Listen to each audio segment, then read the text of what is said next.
Today we're going to look at how getting a development appraisal wrong can really affect your project. Have you ever wondered why sometimes working on a construction project is really hard work and really unenjoyable? I'm sure you have, and today we're going to look at one of the reasons why this may be the case. When a developer makes an investment decision, one of the things they will do is to create a development appraisal.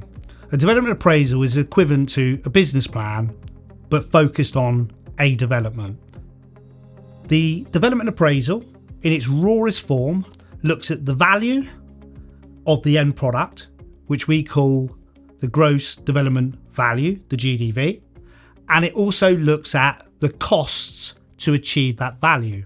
So what happens when a developer hasn't been thorough enough when producing the development appraisal? Or if they've even just made mistakes, or if they've had bad professional advice? The chances are they're not going to make the profit expected, or worse still, they may even make a loss.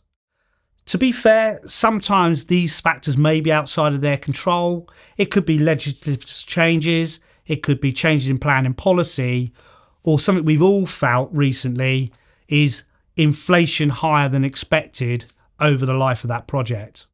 Either way, the result is the same.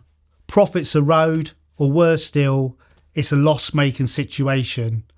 And what does this mean? Hard work for those working on the project. And how does that materialise? Firstly, and obviously, the developer's going to look to tighten the belt. This in turn means that professionals, contractors, subcontractors, suppliers will be working on slimmer margins, and as a result of that even further, will probably have to reduce scope or lessen specifications and so forth. This leaves very little error for margin and puts real pressure on the whole of the supply chain. The chances are the main contractor will become financially disadvantaged, and when they become financially disadvantaged, in turn, they'll have to do the same as the developer and tighten their belt, reduce costs, and as we all know, get contractual.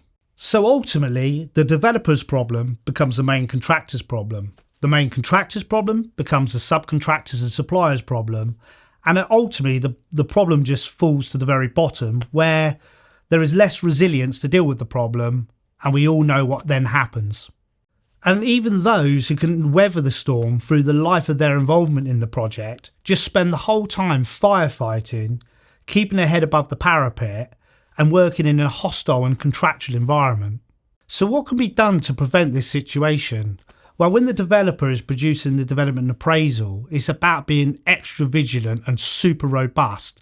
It's about, you're going to make a large investment, so spending a little bit more time and money and effort in the pre-planning stages, spending money on maybe a cost estimate or further site investigations, or even a little bit of more design development.